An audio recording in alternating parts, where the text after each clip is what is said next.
Padre Burgos Museum, Old Vegan Jail Cell, and Bante Watchtower. Punta mo, ito mo yung ano, yung bintana, oh.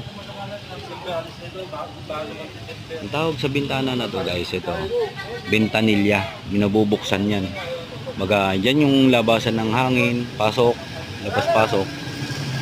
Yung parang modern aircon nila. Diyan. Pero ngayon, sinarado nila na kasi. Sinarado na. Kasi aircon na ata sa loob nito eh. So, pasukin natin, guys. Ayan, oh. Dating ano raw to? Dating kulungan.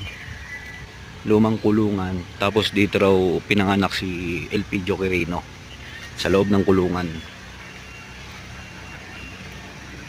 Lumang kulungan.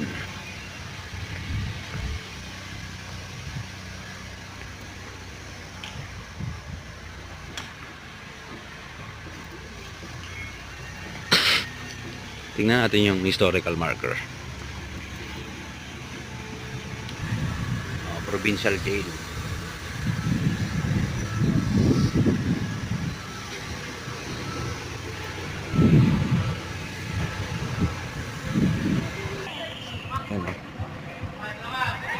Lumang-luma na rin, kaya siguro hindi na pwede pumasok din sa loob.